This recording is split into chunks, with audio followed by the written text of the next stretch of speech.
The moment Margaret Sutton realized she might die from loneliness, despite being surrounded by hundreds of people. She was standing in the middle of Red River's Main Street, watching a wedding party celebrate outside the church. New Mexico territory stretched endlessly in every direction, but the invisible walls around her heart felt smaller than a coffin. She was 24 years old, had been married for 3 years to a man who owned half the businesses in town, and had never felt more alone in her entire life. The year was 1878, and Red River was booming with silver miners, merchants, and dreamers who had flooded into the mountains. Margaret's husband, Thomas Sutton, was one of the wealthiest men in the territory. He had built their house on the hill overlooking the town, a monument to his success with its painted trim and glass windows shipped all the way from St. Louis. She had everything a woman could want, people always told her.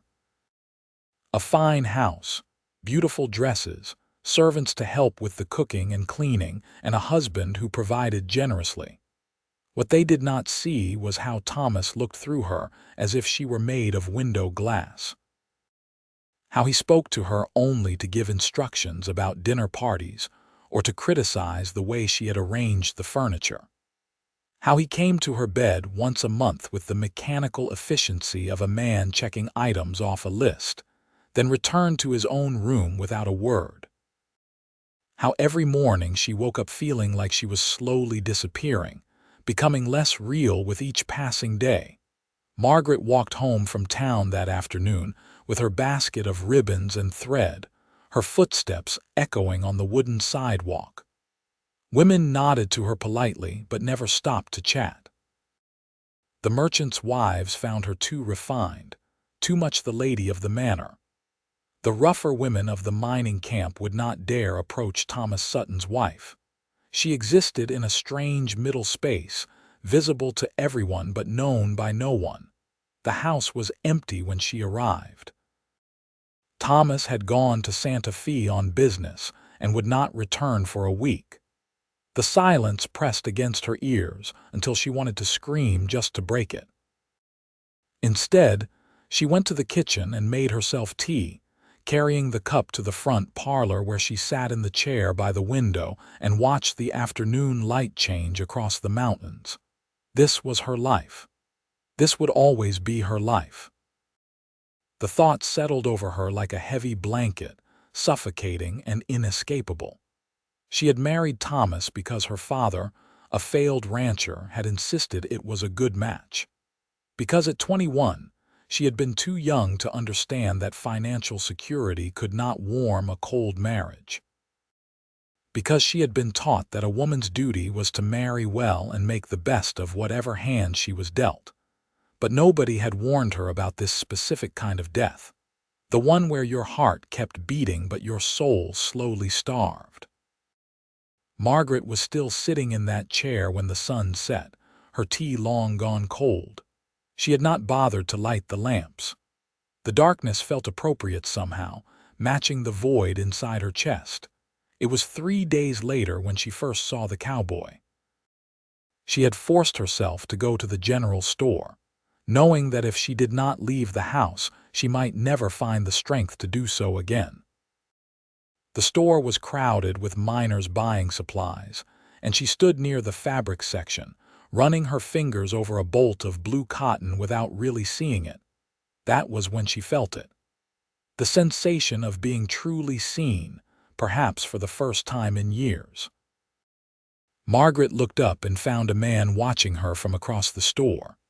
He was tall and lean, wearing dusty work clothes and a hat pulled low over his eyes. But it was not his appearance that struck her. It was the way he looked at her, as if he could see straight through the expensive dress and perfect posture to the lonely woman underneath. Their eyes met for just a moment before he tipped his hat slightly and turned away, moving toward the counter to collect his purchases. Margaret stood frozen, her heart beating strangely fast. She did not even know his name, but something about that brief connection had shaken her. She found herself asking the store clerk, trying to sound casual. That gentleman who just left is he new in town. The clerk, a gossipy man named Harold, was happy to share what he knew. That is Mason Miller. Quiet fellow, keeps to himself mostly. He has been working at the Patterson Ranch for about 6 months now. Best hand with horses they have ever seen, or so I hear. Does not come into town much, which makes sense. He does not seem the type for drinking and carousing like most of the ranch hands. Margaret nodded, pretending the information did not matter to her, and completed her purchase. But as she walked home, she could not stop thinking about the way Mason Miller had looked at her. As if she were a real person, not just an ornament in Thomas Sutton's collection of fine things. The following week passed with painful slowness. Thomas returned from Santa Fe in a foul mood, some business deal having gone poorly. He barely spoke to her, except to complain about the roast being too dry, and to inform her they would be hosting a dinner party on Saturday for some investors from back east. Margaret threw herself into preparations, grateful for something to occupy her hands if not her heart. She worked with their cook to plan an elaborate menu, arranged flowers, polished silver, and pressed linens. The work kept her body busy, but her mind wandered constantly to a pair of observant eyes under a dusty hat. She told herself she was being ridiculous. One glance from a stranger, and she was acting like a silly girl with her first crush. But the memory of being truly seen, even for just a moment, had awakened something in her that she could not quite put back to sleep. The dinner party was the usual tedious affair. 8 guests, all men except for one investor's wife who spent the entire evening talking about her son at Harvard. Margaret smiled and nodded and ensured everyone's wine glass stayed full and felt like she was performing in a play she had not auditioned for. When the last guest finally left, Thomas actually spoke to her directly. That went well. Henderson seemed impressed with the house. You did an adequate job this evening. Adequate. The word struck her like a slap. 3 days of preparation, an entire evening of gracious hospitality, and she had done an adequate job. Thank you, she said quietly, because what else was there to say? Thomas went to his study to smoke a cigar. Margaret went to her room and sat at her dressing table, looking at her reflection in the mirror. She barely recognized the woman staring back at her. When had the light gone out of her eyes? When had she learned to smile with her mouth while her soul wept? The next morning, she made a decision. She would go riding. It had been months since she had taken her horse out, partly because Thomas disapproved of her riding alone and partly because she had lost interest in most things that used to bring her joy. But she needed to do something, anything, to feel alive again. She changed into her riding habit and walked to the small stable behind the house where they kept her mare, a gentle sorrel named Copper. The horse nickered in recognition, and Margaret felt tears prick her eyes at this simple acknowledgement of her existence. She saddled Copper herself, refusing to wait for the stable boy. The physical work felt good, purposeful. Then she mounted and headed out of town, following the trail that led up into the foothills. The June morning was perfect, cool and clear with wildflowers dotting the meadows. Margaret rode for over an hour, letting Copper pick the pace, feeling the tension slowly ease from her shoulders. Up here, away from town and the suffocating expectations of her life, she could almost remember who she had been before she became Mrs. Thomas Sutton. She had stopped to let Copper drink from a stream when she heard hoofbeats approaching. Margaret tensed, suddenly aware of how isolated she was. A woman alone in the wilderness was vulnerable in ways she had been foolish to forget. But when the rider came into view, she recognized him immediately. Mason Miller sat astride a handsome bay gelding, and he pulled up short when he saw her, his expression registering surprise and something else she could not quite name. "Madam," he said, tipping his hat. His voice was deep and quiet, matching the way he carried himself. "Did not expect to see anyone else out here this morning." "I needed to get away from town," Margaret said, then wondered why she had been so honest with a virtual stranger. Mason nodded as if he understood completely. "It is peaceful up here. I come out this way most mornings before work. Helps me think." They stood in silence for a moment, the only sounds the water rushing over stones and the horses breathing. It should have been awkward, but somehow it was not. The silence felt comfortable, natural, like two people who did not need to fill the air with meaningless chatter. "I should get back," Margaret finally said, though she did not want to, of course. "Have a safe ride home, Mrs. Sutton." She blinked, surprised he knew her name, but of course he did. Everyone in Red River knew who she was, at least on the surface. What surprised her was the way he said it, with genuine respect rather than the slight mocking tone she often heard from people who resented her husband's wealth and influence. Margaret rode home slowly, her mind full of questions. Why had Mason Miller been riding in the foothills so far from the Patterson ranch? Had he really been there by chance, or had he somehow known she would be there? And why did the brief encounter leave her feeling more awake than she had felt in months? Over the following weeks, she found herself riding out to that same area several times a week. She told herself it was for her own peace of mind, for the freedom and beauty of the wilderness. She did not admit, even to herself, that she was hoping to see him again, and she did see him. Not every time, but often enough that it could not be coincidence. They would talk for a few minutes, casual conversations about the weather or the wildlife or the quality of the grazing grass. Nothing improper, nothing that could be construed as inappropriate. Just two people who happened to cross paths occasionally, but Margaret began to live for those meetings. Mason listened when she talked, really listened, as if her thoughts and observations mattered. He told her about the horses he worked with, describing their different personalities with an affection that made her smile. He spoke about growing up in Texas, the youngest of 5 brothers, and how he had drifted north after his parents died, looking for work and a place that felt like home. "Have you found it?" she asked one morning as they sat on a fallen log overlooking the valley. "A place that feels like home." Mason was quiet for a long moment, his gaze moving from the distant mountains to her face. "I am starting to think home might be less about a place and more about a feeling." The words hung between them, heavy with unspoken meaning. Margaret knew she should stand up, make some excuse, and ride away. This was dangerous territory they were entering. She was a married woman. He was a ranch hand. Nothing could ever come of this, but she did not stand up. She sat there beside him, close enough that she could feel the warmth radiating from his body, and for the first time in years she felt fully, completely alive. July arrived with scorching heat that baked the streets of Red River and sent most people seeking shade during the afternoon hours. Thomas was busier than ever, negotiating mining contracts and traveling frequently to Santa Fe and even Denver.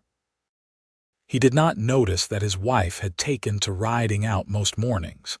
He did not notice much about her at all. Margaret knew what she was doing was wrong, or at least reckless. Even though she and Mason had not done anything beyond talk, she was developing feelings that a married woman had no business having for any man besides her husband. She told herself to stop, to end these meetings before they led somewhere that could not be undone.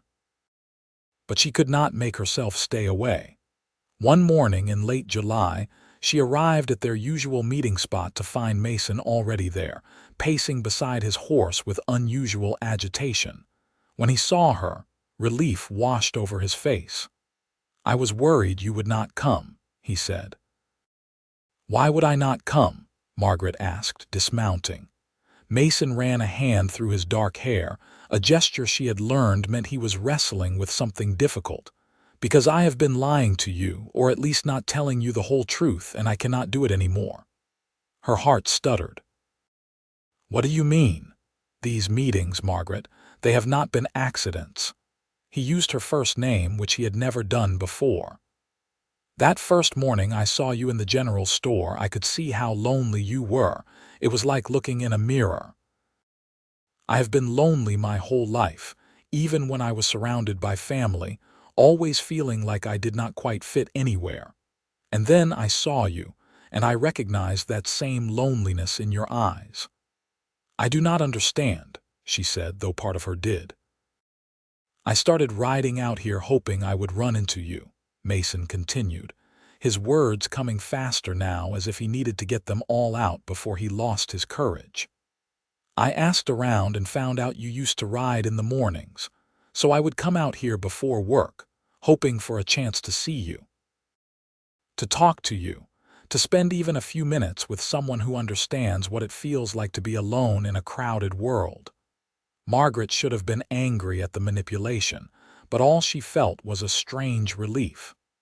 I have been doing the same thing, she admitted quietly. Coming out here hoping to see you, looking forward to these conversations more than anything else in my life. The confession hung in the air between them, dangerous and thrilling. Mason took a step closer to her, his dark eyes searching her face. This cannot continue, he said. You are married. I am nobody, just a cowhand with nothing to offer. If anyone found out we had been meeting like this, even innocently, your reputation would be destroyed. I care about you too much to let that happen. So what are you saying? Margaret's voice was barely a whisper. I am saying I need to leave Red River. I have already given notice at the Patterson Ranch. There is a job waiting for me in Colorado if I want it. I leave in 3 days. The words hit her like a physical blow. 3 days. In 3 days, the only light in her dark world would be gone, and she would be left with the suffocating loneliness that was her marriage. I do not want you to go, she said, knowing even as she spoke that it was selfish. And I do not want to leave you, Mason replied, his voice rough with emotion. But Margaret, if I stay, I am going to fall completely in love with you. I am already halfway there, and you deserve better than to be torn between duty and desire. You deserve to be with someone who sees you, who cherishes you, who would count himself the luckiest man alive just to hear you laugh. Tears were streaming down her face now. Thomas will never let me go. A divorce would ruin both of us, and even if he agreed to it, I would be left with nothing. The law gives him everything. The house, the money, even my horse. I would be homeless and penniless and disgraced. I know, Mason said gently. I have thought about this from every angle, believe me. That is why I have to leave. Because if I stay, I will do something foolish like ask you to run away with me, to hell with the consequences. And I cannot do that to you.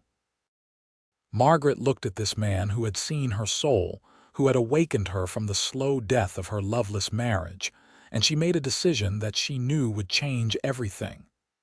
Ask me anyway, she said. Mason's eyes widened. What?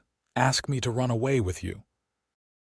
Ask me to choose a life of uncertainty and struggle over a life of comfort and loneliness. Ask me, Mason. Margaret, you do not know what you are saying. We would have nothing. I have about $200 saved, enough to get us to Colorado and maybe last a few months if we are careful. You would be giving up everything. I would be giving up nothing that matters, she said fiercely. Everything I have now is just things, Mason. Beautiful, expensive things in a beautiful, expensive cage. I am 24 years old and I was dying. Actually dying, from loneliness and despair and feeling like I did not matter to a single person in the world. And then you looked at me in that general store and saw me, really saw me, and I remembered what it felt like to be alive. Mason closed the remaining distance between them, taking her hands in his. His touch was gentle but firm, and Margaret felt electricity run through her entire body. "Come with me," he said. "Come to Colorado. I cannot promise you comfort or security or any of the things you are used to. But I can promise that I will spend every day of the rest of my life making sure you know you are seen, you are valued, you are loved. I will work every job I can find to provide for you. I will build you a home with my own hands if I have to, and I will never, ever take you for granted." "Yes," Margaret said without hesitation. "Yes to all of it." They made their plans quickly, knowing they had to act before she lost her nerve or Thomas returned from his current trip to Denver. Margaret would pack only what she could carry in her saddlebags, clothes, and a few personal items.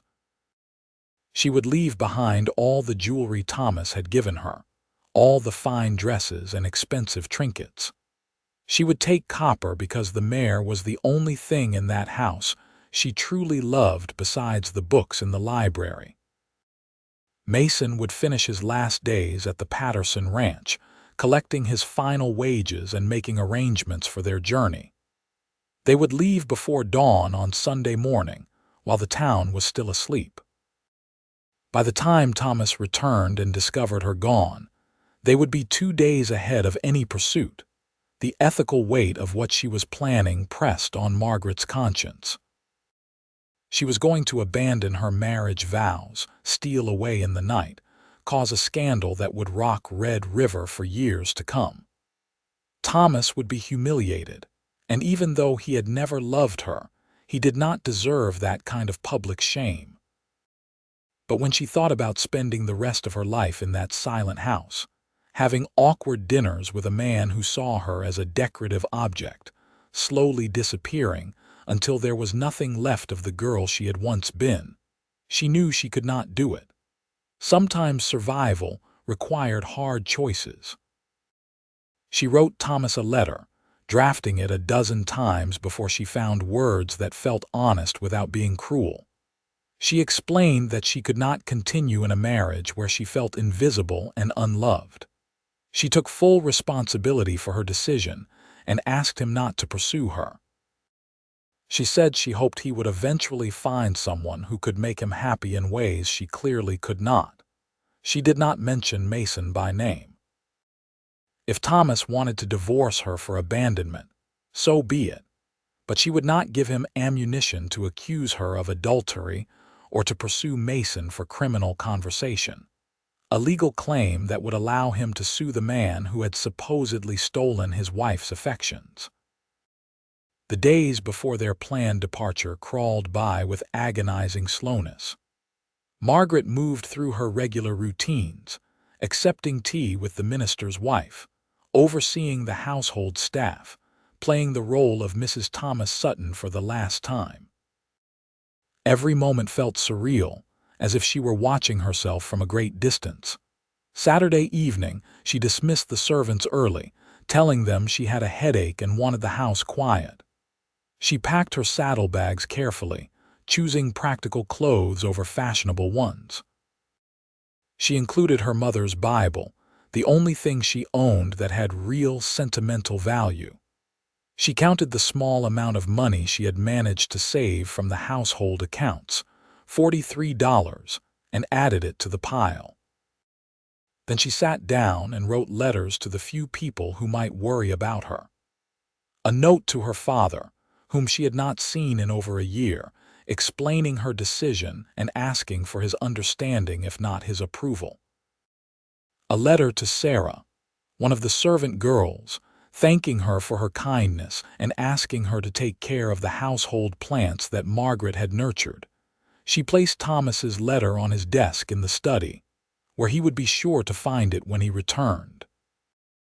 Then she went to her room and lay down fully dressed on top of the covers, watching the clock on the mantel tick away the hours until freedom.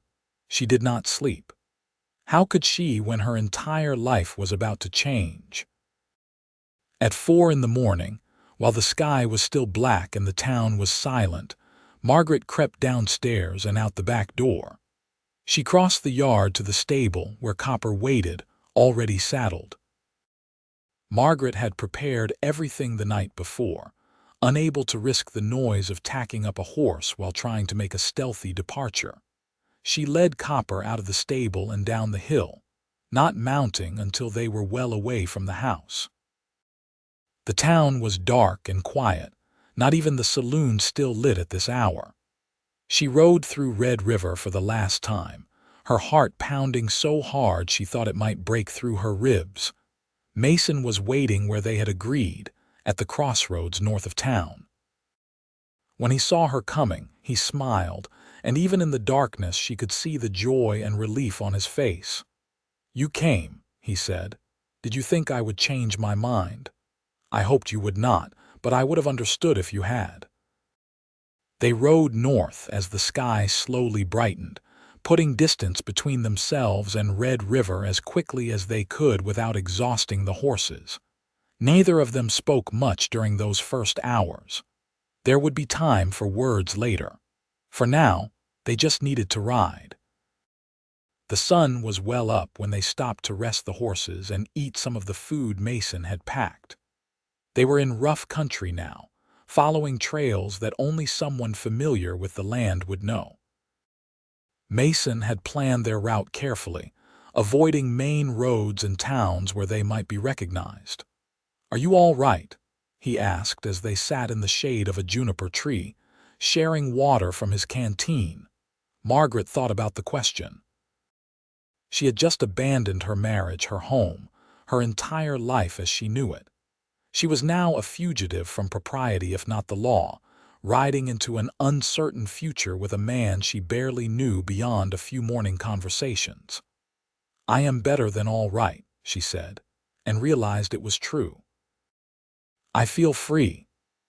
Mason smiled and reached for her hand, lacing his fingers through hers. It was the first time they had held hands, the first real romantic gesture between them, and it felt like coming home. They traveled for 2 weeks, moving carefully through New Mexico territory into Colorado. They avoided towns when possible, camping under the stars and cooking over small fires. Mason was patient and respectful, making sure Margaret had privacy when needed and never pushing for more intimacy than she was ready to give. But as the days passed, the connection between them deepened. They talked for hours, sharing stories about their lives, their dreams, their fears. Margaret learned that Mason could make her laugh with dry observations about the world around them. Mason discovered that Margaret had a sharp intelligence that her role as ornamental wife had never allowed her to express. At night, they slept on opposite sides of the fire, proper and careful. But Margaret found herself wanting more, wanting to close that distance. She was still technically married, yes, but in her heart, she had already left Thomas behind. The life she had lived in Red River felt like a dream from which she had finally awakened. It was on the 15th night of their journey, camped in a meadow high in the Sangre de Cristo Mountains, that things changed between them. They had finished eating and were sitting by the fire, watching the stars emerge in the darkening sky. "Margaret," Mason said quietly, "I need to tell you something." She turned to look at him, seeing the firelight dance across his features. "What is it?" "I am in love with you, completely, hopelessly in love with you. I have been since that first morning when we talked by the stream, maybe even before that. And I know we are in a complicated situation. I know you are still legally married to another man. I know we face a difficult road ahead. But I needed you to know how I feel." Margaret's heart swelled with emotion so strong it almost hurt. "I love you too," she whispered. "I think I have been falling in love with you since the moment you first saw me, really saw me in that general store." Mason moved closer, reaching up to cup her face in his hands. "May I kiss you?" "Please," she said. When his lips met hers, it was like lightning striking, like coming alive after years of being numb. Margaret had been kissed before, certainly, but never like this. never with such tenderness and passion combined, never with the feeling that this person truly wanted her, not just the idea of her. They kissed until they were both breathless, then pulled apart just far enough to look at each other. Margaret saw her own wonder and joy reflected in Mason's eyes. "We should stop," he said, though he made no move to pull away. "Why?" she asked. "Because you deserve better than this. You deserve courting and romance and a proper proposal. You deserve a wedding and a home and all the things a woman should have when she marries." "I have already had all those things," Margaret said softly. "They meant nothing because there was no love behind them. Mason, I do not need grand gestures or social approval, I just need you." "Are you certain?" he asked, searching her face. "Once we cross this line, there is no going back." "I have never been more certain of anything in my life." They made love under the stars that night, gentle and slow, taking time to learn each other's bodies and souls. It was nothing like the cold, mechanical encounters Margaret had endured with Thomas. This was connection, true intimacy. Two people becoming one in the most profound way possible. Afterward, they lay wrapped in each other's arms in Mason's bedroll, listening to the night sounds of the forest around them. Margaret felt tears on her cheeks, but they were tears of joy, of relief, of finally understanding what it meant to be truly loved. "Are you crying?" Mason asked, concerned. "I am happy," she said. "For the first time in so long, I am genuinely happy." He held her closer, pressing a kiss to her forehead. "I am going to spend the rest of my life making sure you stay that way." They reached the town of Silverton, Colorado, 3 days later. It was a rough mining town, smaller than Red River but bustling with activity. Mason knew the man who ran the livery stable, a former ranch hand named Jack who owed him a favor. Jack greeted Mason warmly and did not ask too many questions when introduced to Margaret, though his knowing eyes suggested he could guess at their situation. He told them about a small cabin about 5 miles outside of town that was sitting empty, the previous occupants having moved on after their mining claim proved worthless. "It is not much," Jack warned, "but it has a roof and a stove and nobody asking questions about who might be living there." They moved into the cabin that same day. Jack had been right about it not being much. The single room was barely larger than Margaret's dressing room back in Red River, with rough log walls, a dirt floor and furniture that consisted of a rickety table, 2 chairs, and a rope bed frame without a mattress. But as Margaret stood in the doorway looking at their new home, she felt a rush of pure contentment. This place was theirs. Nobody could take it from them or tell them they were not welcome. It was small and poor and perfect. "What do you think?" Mason asked nervously. Margaret turned to him with a smile that lit up her whole face. "I think it is wonderful. I think we can make it into a real home." And they did. Over the following weeks, they worked together to transform the cabin. Mason built a proper bed frame and stuffed a mattress with pine needles and grass. Margaret sewed curtains from fabric she bought with some of their dwindling money. They patched the chinks in the walls and cleaned years of dirt and neglect from every surface.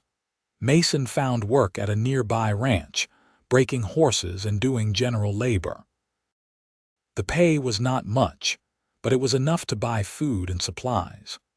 Margaret took in washing and mending from some of the miners' wives, using skills she had learned as a girl before her father's brief period of prosperity. Their life was hard, far harder than anything Margaret had ever experienced. Her hands, once soft and carefully maintained, became rough and calloused from work. They ate simple meals, beans and cornbread and whatever game Mason could hunt. They had no servants, no fine things, no social position, and Margaret had never been happier. She woke every morning in Mason's arms, greeting each day with purpose and joy. They talked while they worked, sharing thoughts and dreams and simply enjoying each other's company. In the evenings, they would sit outside their cabin and watch the sunset paint the mountains in shades of gold and crimson, counting themselves wealthy beyond measure. The physical intimacy between them deepened as well. Margaret discovered that her body was capable of pleasure she had never imagined, that making love could be an act of joy and connection rather than duty. Mason was a patient and generous lover, always making sure she found satisfaction before seeking his own. But it was not just about physical passion. It was about the way he brought her coffee in the morning exactly the way she liked it, the way she mended his shirts and always added an extra stitch to make them stronger, the way they moved around each other in their small space with the natural rhythm of two people in perfect harmony. September arrived, bringing cooler temperatures and the golden glow of aspen trees turning. Margaret realized one morning that she had not thought about Thomas or Red River in weeks. That chapter of her life felt like it belonged to someone else, a sad story about a lonely woman she used to know. One evening in late September, as they sat outside watching the stars emerge, Mason turned to her with unusual seriousness. "Margaret, there is something I need to ask you." "What is it?" He took her hand, his thumb tracing circles on her palm. "I know we cannot marry, not legally, not while you are still bound to Thomas, but in every way that matters in my heart and soul, you are my wife. I want to make that real somehow, even if only between us and God." Margaret felt tears prick her eyes. "What are you suggesting?" "I want us to marry each other. Right here, right now, under these stars. No preacher, no legal document, just our promises to each other. I want you to be my wife in truth, not just in practice." "Yes," Margaret said without hesitation. 1,000 times yes. They stood and faced each other, holding both hands between them. Mason spoke first, his voice steady and sure. "Margaret, I take you as my wife. I promise to love you, honor you, and cherish you for all the days of my life. I promise to work hard to provide for you, to protect you from harm, to be faithful to you in thought and deed. I promise to see you always, to make sure you never feel invisible or unimportant. You are the light in my darkness, the home I have been searching for my whole life. This is my solemn vow." Margaret was crying openly now, but her voice was clear when she spoke. "Mason, I take you as my husband. I promise to love you, honor you, and stand beside you through whatever comes. I promise to build a life with you, to create a home filled with laughter and warmth. I promise to value you, to respect you, to be your partner in all things. You saved me from a life that was killing me, and I will spend the rest of my days grateful for your courage and your love. This is my solemn vow." Mason pulled a thin gold band from his pocket. "It is not much," he said. "I bought it from a prospector who needed money for supplies, but I had it engraved." He slipped it onto her finger, and Margaret saw the words etched in the gold. "I see you." She let out a sob and threw her arms around his neck, holding him as if she would never let go. "It is perfect." "You are perfect." "I am far from perfect," Mason said, laughing through his own tears. "But I am yours." They made love that night with new intensity, sealing their private vows with their bodies and souls. Margaret fell asleep feeling complete in a way she had never experienced before, knowing that she was truly married in the only way that really mattered. October brought the first snow, dusting the mountains with white and signaling the approach of winter. Margaret and Mason worked to prepare, cutting firewood and preserving what food they could afford to buy. They added extra chinkling to the cabin walls and acquired more blankets to layer on their bed. It was during this time that Margaret began to suspect she might be pregnant. Her monthly courses, usually reliable, did not come. She felt tired in the mornings and noticed that her breasts were tender. She said nothing to Mason at first, afraid to hope, afraid to worry him if she was wrong. But when another week passed and she felt the first flutter of nausea, she knew. She was carrying his child. The news filled her with equal parts joy and terror. A baby would be a blessing, the ultimate symbol of their love, but they had so little, barely enough to support themselves. How would they manage with a child, she told Mason that evening as they sat by the fire. He had come in from chopping wood, his face ruddy from the cold, and she handed him a cup of coffee and simply said, "I am going to have a baby." For a moment he just stared at her, not comprehending. Then understanding dawned and his face split into the widest smile she had ever seen. "Truly." "You are certain?" "As certain as I can be without seeing a doctor," she said. "My courses have not come and I feel different. I think the baby will arrive in late spring, maybe early June." Mason set down his coffee and pulled her into his arms, holding her so tightly she could barely breathe. "A baby," he whispered. "We are going to have a baby." "Are you happy?" she asked, needing to hear him say it. "Happy does not begin to cover it," he said. "Terrified, yes, because I want to be a good father and I am not sure I know how, but Margaret, you are giving me a family. You are giving me everything I have ever wanted." They held each other in the firelight, two people who had found each other against all odds, now preparing to bring a new life into the world. The winter was brutal, with heavy snows and temperatures that dropped so low the water in their bucket froze solid overnight. There were days when Mason could not get to the ranch for work, when they were trapped in the cabin with nothing to do but keep the fire burning and wait out the storm. But even in the hardest moments, Margaret never regretted her choice. She and Mason had each other, and that was enough. They played cards with a worn deck Mason had owned for years. They read aloud from Margaret's Bible, finding comfort in the familiar passages. They talked about their future child, debating names and wondering whether they would have a son or daughter. Margaret's pregnancy progressed slowly through the winter months. By January, she was showing a small bump that Mason loved to rest his hand on, marveling at the life growing inside her. By February, she could feel the baby moving, little flutters that grew stronger each day. The isolation of winter also meant they did not have to worry much about people asking questions about their past or their relationship. The few neighbors they had were too busy surviving to be nosy. Silverton was the kind of place where people understood that everyone had a history they might not want to share. But as the snow began to melt in March and the world started coming back to life, Margaret knew they would need a better story. A pregnant woman with no wedding ring beyond the simple band Mason had given her, living with a man she claimed as her husband but could not prove was married to her, would eventually attract attention and judgment. It was Mason who came up with the solution. "We tell people we were married in New Mexico by a traveling preacher who did not keep proper records.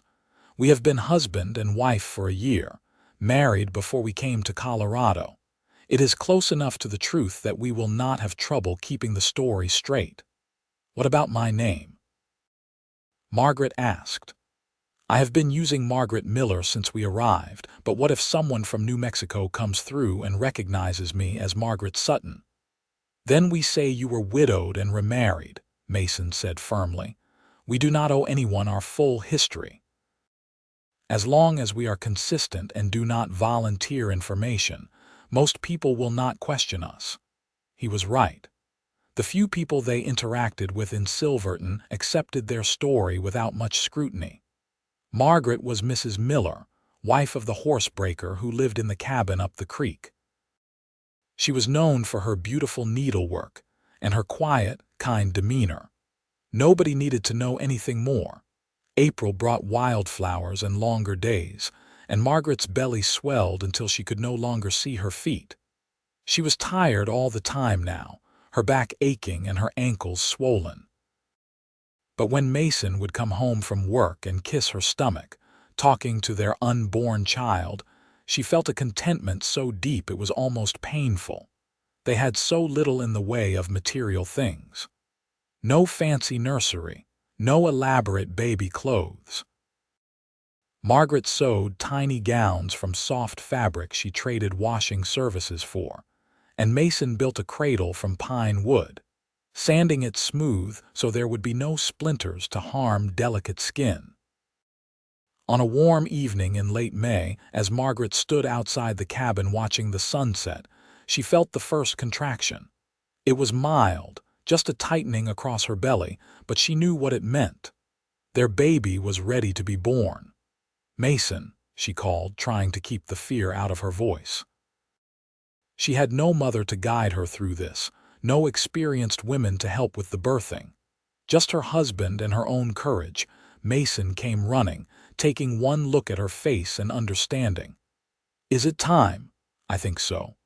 The pains are just starting, so we probably have hours yet." She had talked to enough mothers to know that first babies usually took their time. Mason helped her inside and got her settled on the bed.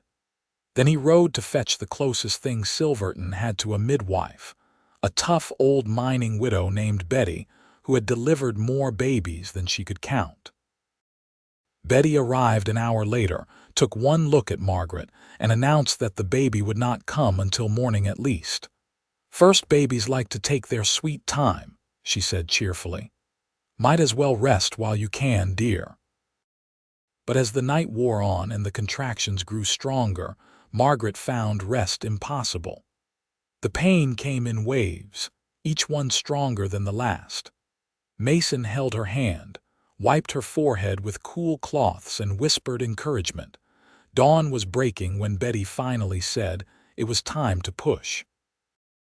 Margaret was exhausted, soaked with sweat, sure she did not have the strength to go on.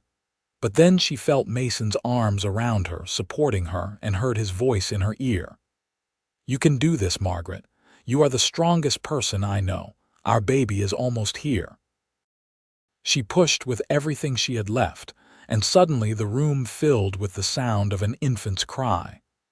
Betty laughed triumphantly, holding up a squirming, red-faced baby.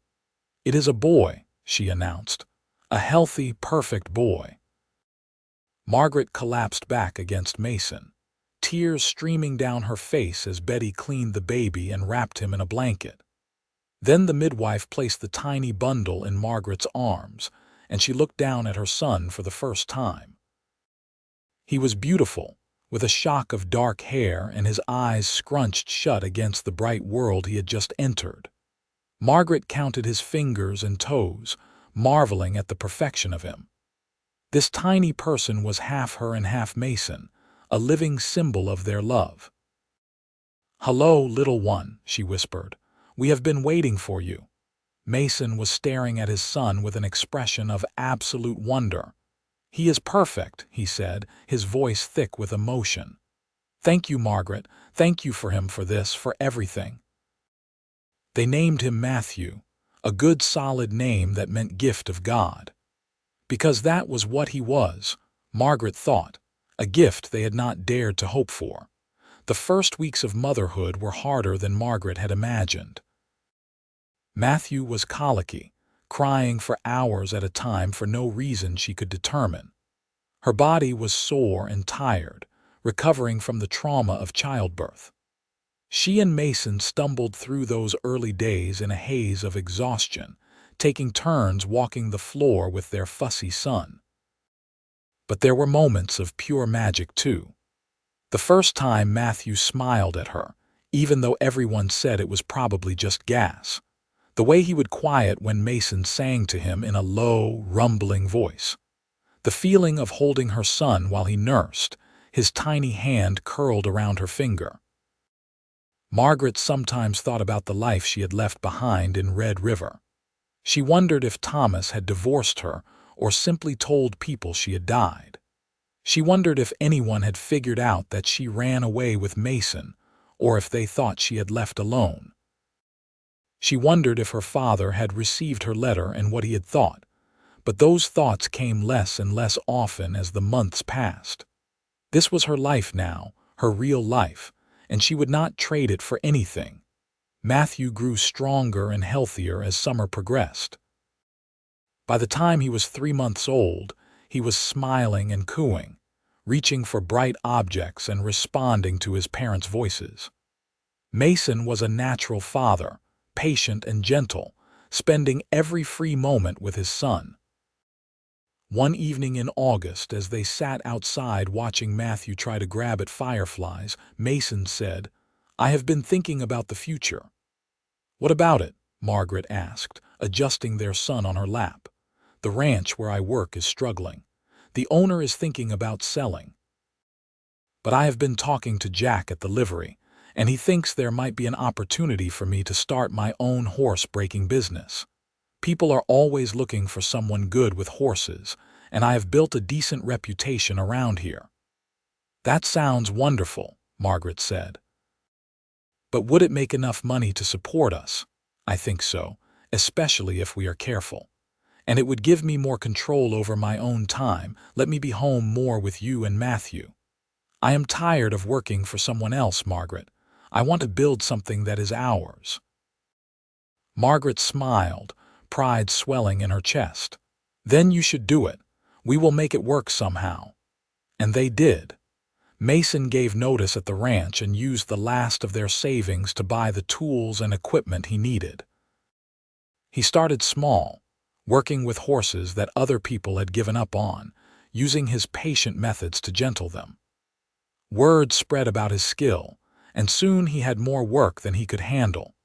The income was irregular, feast or famine depending on how many horses he had to work with in a given month.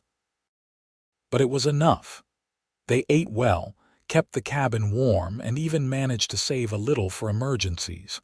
As Matthew's first birthday approached, Margaret realized she was pregnant again. This time the news did not frighten her. They were more established now, more confident in their ability to provide for a family. And Matthew would be a wonderful big brother. Their daughter was born on a snowy day in February 1880, coming into the world much faster than her brother had. Mason delivered her himself, Betty having been stuck on the other side of town by the storm. Margaret would never forget the look on his face as he held their newborn daughter for the first time, tears streaming down his cheeks. They named her Mary, after Mason's mother. She was a calm baby, the opposite of Matthew's colicky infancy, content to sleep and nurse and observe the world with solemn dark eyes. Life settled into a rhythm that felt almost dreamlike in its contentment.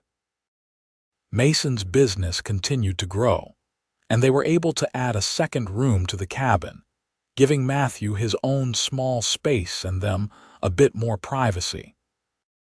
Margaret took in less washing as her duties as mother took more of her time, but she continued to do beautiful needlework that she sold to the wealthier families in Silverton. The children thrived. Matthew was a curious, energetic boy who followed his father everywhere, begging to help with the horses. Mary was quieter but just as intelligent, watching everything with those serious eyes and surprising them with how quickly she learned to talk. Years passed in this way, each season bringing its own challenges and joys. There were hard winters when money was tight and they worried about having enough food. There were illnesses that frightened them, nights spent sitting up with a feverish child and praying for morning. There were moments of doubt and frustration and exhaustion, but there was also so much love. Love in the way Mason still kissed Margaret goodbye every morning as if she were precious and irreplaceable.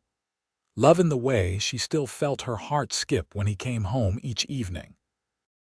Love in their children's laughter, in family dinners around their simple table, in quiet moments after the children were asleep when they could just be together. In the spring of 1884, when Matthew was nearly 5 and Mary was 4, a stranger came to their cabin. Margaret answered the knock to find a well-dressed man she did not recognize, though something about his face seemed familiar. "Can I help you?" she asked warily. "Are you Margaret Miller?" the man asked. Formerly Margaret Sutton, her heart stopped. After all these years, had Thomas finally found her?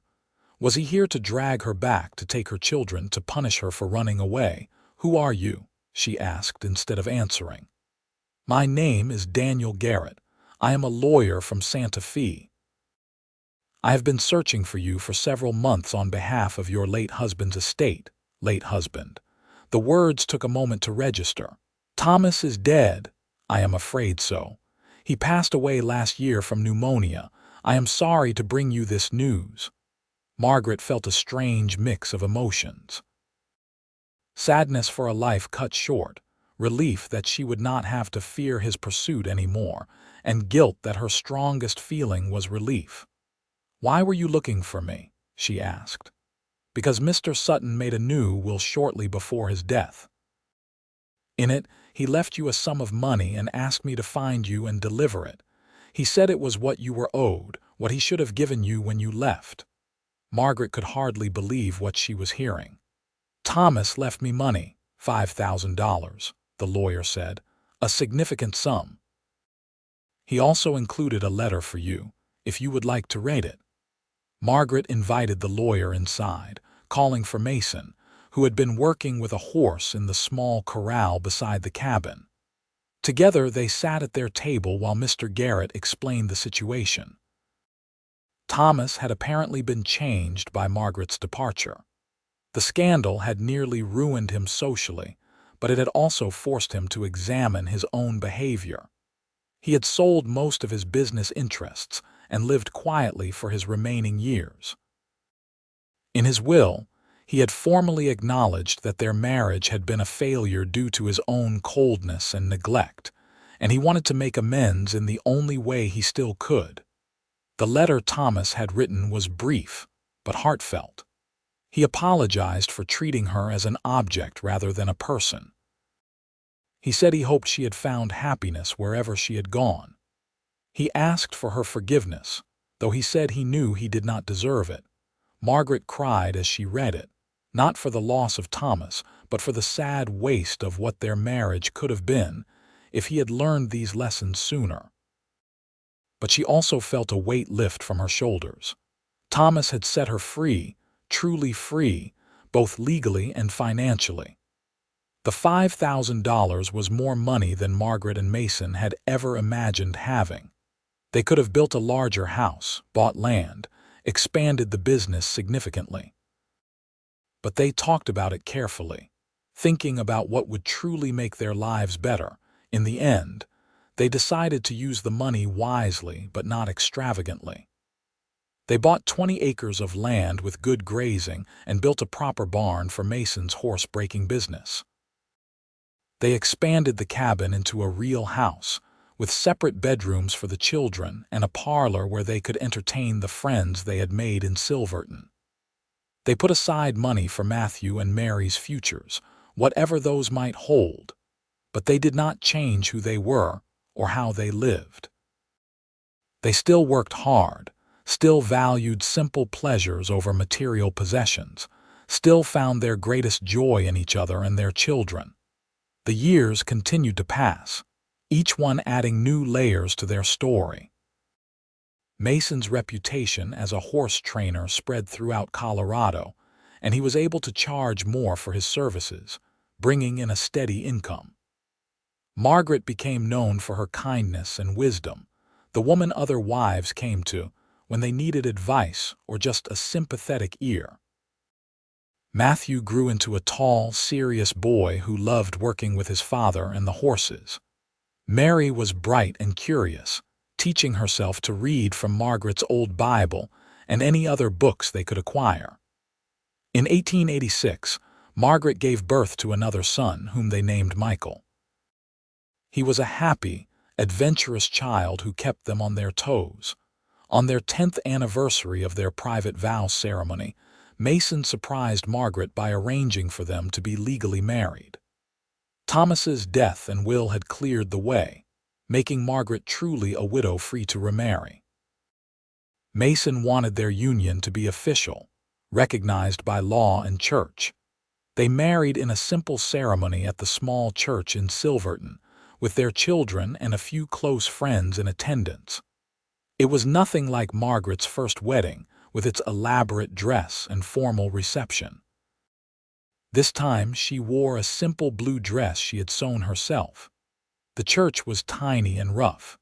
There were no flowers or fancy decorations, but when Margaret spoke her vows, looking into Mason's eyes, she meant every word with her whole heart. And when the preacher pronounced them husband and wife, she knew this was real in a way her first marriage had never been. "I love you," she whispered as they kissed. "I have loved you since the first moment I saw you," Mason replied, "and I will love you until the day I die and beyond." The years that followed were perhaps the happiest of Margaret's life. Their family continued to grow, with another daughter named Melissa born in 1889. The children flourished, each developing their own personality and interests. The horse business prospered, and they became respected members of the Silverton community. Margaret sometimes thought back to the woman she had been in Red River, dying of loneliness in that big house on the hill. That person seemed like a stranger now, someone from a sad story she had once heard. She had been saved, not by wealth or social position, but by a quiet cowboy who had seen her soul and loved what he found there. In the summer of 1895, Margaret was 41 years old and had been married to Mason for 17 years by their private reckoning, 8 years legally. They were sitting on the porch of their comfortable home, watching their children play in the yard. Matthew was 16 now, already taller than his father and planning to start his own ranch. Mary was 15, beautiful and intelligent, teaching at the small school in town. Michael was 9, all energy and mischief. Melissa was 6, her father's darling, learning to ride on a gentle mare Mason had trained specifically for her. "You ever regret it?" Mason asked quietly. "Leaving everything behind, choosing this life?" Margaret turned to look at her husband. He had gray at his temples now, and lines around his eyes from years of working in the sun. His hands were calloused and scarred from handling horses. He was the most handsome man she had ever seen. "Not for a single moment," she said firmly. "You saved my life, Mason. You saw me when I was invisible to everyone else. You loved me when I thought I was unlovable. You gave me a family and a home and a purpose. How could I ever regret that?" "I am the one who was saved," Mason said, taking her hand and bringing it to his lips. "I was drifting through life, lonely even when surrounded by people, never feeling like I belonged anywhere. And then I saw you in that general store, and I knew I had found what I had been searching for." They sat in comfortable silence, fingers intertwined, watching the sun set over the mountains. Their children's laughter filled the air, and the smell of dinner cooking drifted from the kitchen where their oldest had taken over meal preparation. This was what happiness looked like, Margaret thought. Not grand gestures or expensive things, but quiet moments shared with the person who knew your soul. It was work and laughter and tears and struggles overcome together.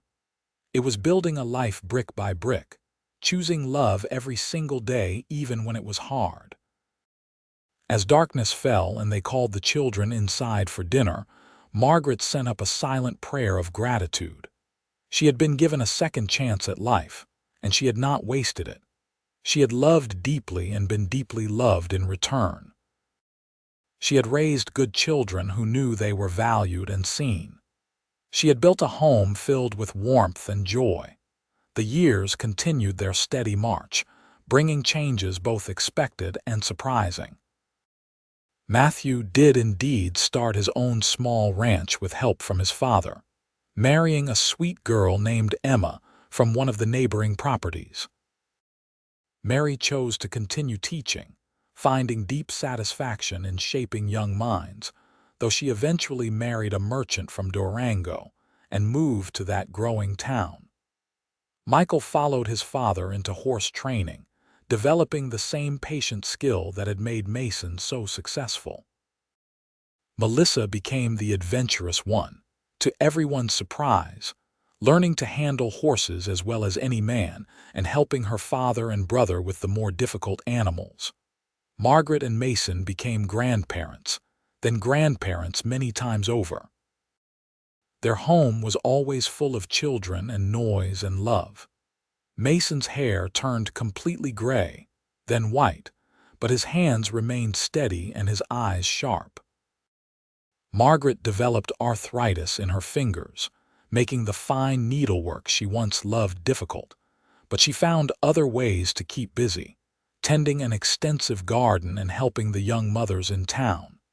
They had been married for 25 years by their private reckoning when Mason fell ill. It started as a simple cold that winter, but it settled into his lungs and would not leave. Margaret nursed him carefully, sitting by his bedside and refusing to leave even when the children tried to spell her. "You need rest," Mary told her mother, visiting from Durango with her own children in tow. "I will rest when he is better," Margaret replied firmly, but they both knew Mason was not getting better. He was 62 years old, his body worn from decades of hard work, and the pneumonia had settled too deep. The doctor came and said there was nothing to be done but keep him comfortable on a cold night in February, with snow falling softly outside. Mason called Margaret to his bedside. The children had gone to get some rest, leaving them alone together. "You remember the night we married?" he asked, his voice weak but clear. "Under the stars in the mountains," Margaret said, holding his hand. "How could I forget? That was the night I truly became yours." "I want you to know something," Mason said. "These years with you, this life we built together, it has been more than I ever dreamed of. You made me the luckiest man who ever lived, Margaret. I got to spend my days with the woman I loved more than life itself. I got to raise beautiful children and see them grow into fine adults. I got to do work I was proud of. I got everything, all because you were brave enough to take a chance on a quiet cowboy who saw your soul." Tears streamed down Margaret's face. "I am the lucky one. You saved me, Mason. You gave me a life worth living." "We saved each other," he whispered. "Promise me something, anything. Do not mourn too long. You are still young enough to have years ahead of you. Live them fully. Be happy. I will be watching over you, waiting until we can be together again." "I promise," Margaret said, though her heart was breaking. Mason squeezed her hand one more time. "I love you. I have loved you from the beginning, and I will love you for eternity." "I love you too," Margaret whispered. He closed his eyes and went to sleep, his hand still in hers. By morning, he was gone. The funeral was attended by half of Silverton, a testament to the respect and affection people had for Mason Miller. Margaret stood surrounded by her children and grandchildren, accepting condolences from people whose lives had been touched by her husband's quiet kindness. She buried him on their land, on a hill overlooking the mountains he had loved. Matthew carved a simple headstone. Mason Miller, beloved husband and father, he saw with his heart.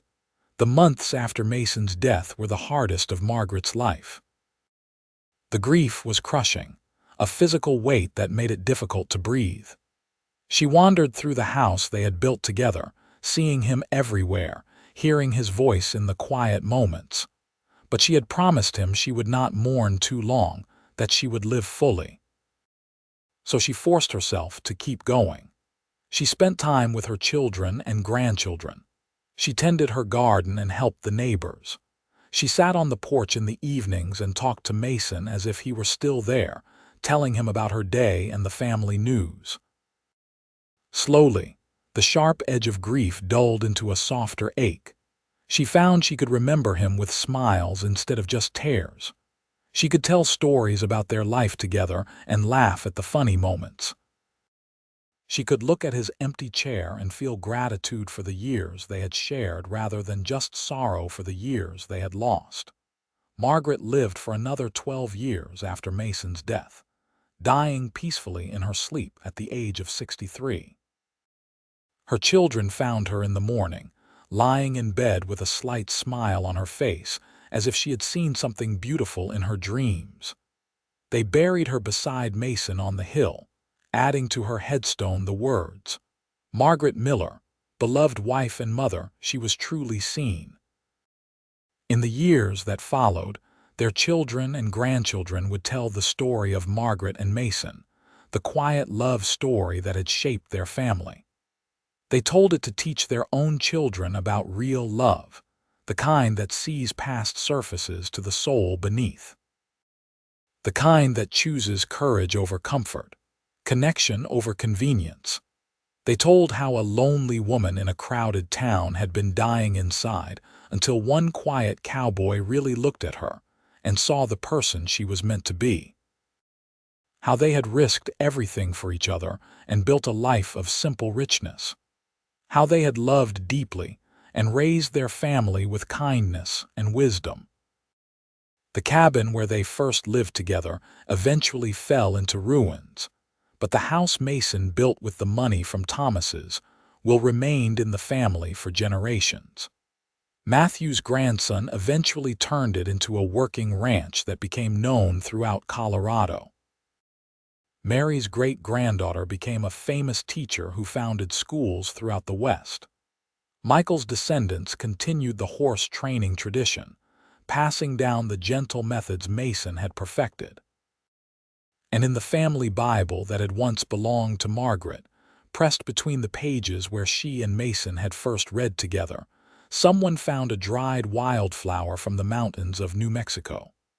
Beside it, in Margaret's careful handwriting, were the words, "The day I was truly seen. The day my life began." Their love story became legend in Silverton, told and retold until it took on the quality of myth. But for those who had known them, who had seen the way Mason looked at Margaret and the way she bloomed under his regard, it was simply the truth. Two lonely souls had found each other in the vast wilderness of the West and had created something beautiful from their connection. Years turned into decades, and still the story lived on. Because some loves are too powerful to be forgotten, too true to fade with time. Margaret and Mason's love had started with a simple act of really seeing another person, and it had grown into something that touched everyone around them. On the hill where they were buried, the grass grew green every spring, and wildflowers bloomed in summer. Their headstones stood side by side, weathered by sun and wind and snow, but the words carved into them remained clear. Visitors to the cemetery would sometimes stop there, reading the inscriptions and wondering about the people beneath. Those who knew the full story would tell how Margaret had been dying of loneliness in a crowded town, until one quiet cowboy saw her soul. How they had found in each other what they had both been missing, a true partner who valued them for who they really were.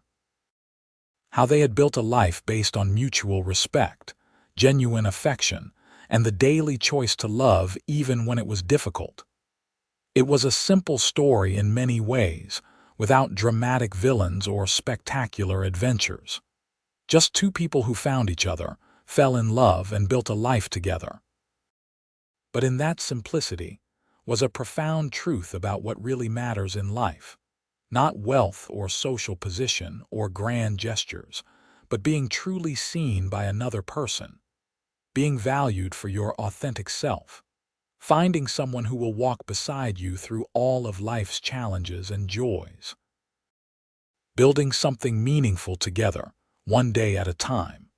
Margaret and Mason's descendants continued to thrive, spreading across Colorado and beyond, carrying with them the lessons their ancestors had taught about love and courage and the importance of really seeing the people around you. Family reunions would include the telling of the story, ensuring that each new generation understood where they came from and what values their family was built upon. The simple gold band that Mason had given Margaret, engraved with the words, "I see you," was passed down through the family, given to each bride on her wedding day as a reminder of what real love looked like. The Bible they had read together traveled from house to house, its pages worn soft from use, still containing that pressed wildflower and Margaret's note. And on quiet evenings, when the sun set over the Colorado mountains in shades of gold and crimson, people would sometimes think about the woman who had been dying of loneliness and the quiet cowboy who had saved her simply by really looking, by seeing her soul when everyone else saw only the surface. It was a love story for the ages, proving that the most powerful connections are not the loudest or flashiest, but the ones built on genuine understanding and acceptance. That being truly seen by another person can quite literally save a life. That courage and love can overcome even the most difficult circumstances. Margaret and Mason's story reminded people that happiness is not found in things or status, but in authentic connection with others. That a small cabin filled with love is worth more than a mansion filled with loneliness. That building a life with someone who truly sees you is the greatest adventure of all. Their love had started with a glance across a crowded general store, a moment of recognition that changed two lives forever. It had grown through quiet conversations in the mountains, through the risk of leaving everything behind for an uncertain future, through the daily work of building a life together. It had been tested by hardship and strengthened by joy, deepened by children and time and the thousand small choices that make up a marriage. And in the end, it had created a legacy that would last for generations, a testament to the power of really seeing another person and being brave enough to love them with everything you have. Margaret and Mason proved that the best love stories are not about perfect people in perfect circumstances, but about flawed humans who choose each other every day, who see each other's souls and decide that what they find there is worth everything. Their story ended as all love stories must, with death separating what had been joined together. But even death could not diminish what they had built or erase the impact they had made. Their love lived on in their children and grandchildren, in the family traditions they had started, in the values they had taught, in the simple example they had set of how to truly love another person. Margaret had been dying of loneliness in a crowded town until one quiet cowboy saw her soul. And in that seeing, in that moment of true recognition, both of their lives had begun. They had saved each other, loved each other, and built something beautiful together. And that, in the end, was all that really mattered.